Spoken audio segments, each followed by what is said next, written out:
நீங்க யாராவது இங்க இருக்கக்கூடிய 2 பேர் வேற வேற பகுதியில் இருந்திருக்கலாம். என்னைக்காவது ஒரு இடத்துல பொது இடத்துல பாத்துக்கிட்டீங்கன்னா என்ன பேசுவீங்க? என்னப்பா எப்படி இருக்க, நல்லா இருக்கியா, வீட்டுல நல்லா இருக்காங்களா, பசங்க நல்லா படிக்கிறாங்களா, தலைவர் அறிக்கை பத்தியா, இன்னைக்கு போராட்டம் அறிவிச்சிருக்கிறாங்க, ஆர்ப்பாட்டம் அறிவிச்சிருக்கிறாங்க, பொதுக்கூட்டம் வந்துடுறியா, கரெக்டா வந்துரு. நம்ம அப்படித்தானே பேசிப்போம்.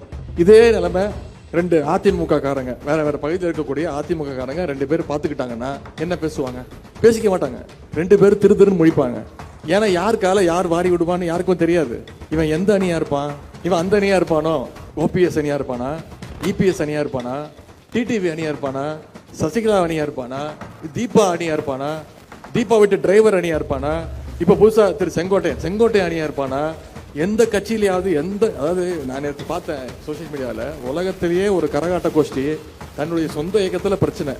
ஆனா ஹரித்வார் போறேன்னு சொல்லிட்டு இன்னொரு கட்சி தலைவரை போய் பார்த்து பஞ்சாயத்துக்கு வாங்கன்னு, இந்த மாதிரி ஒரு கேடுகட்ட நிலைமை எந்த இயக்கத்துக்காரனுக்கு வரக்கூடாது. இப்படி அதிமுக பாஜக உடைய மீண்டும் அடிமையாக போச்சு.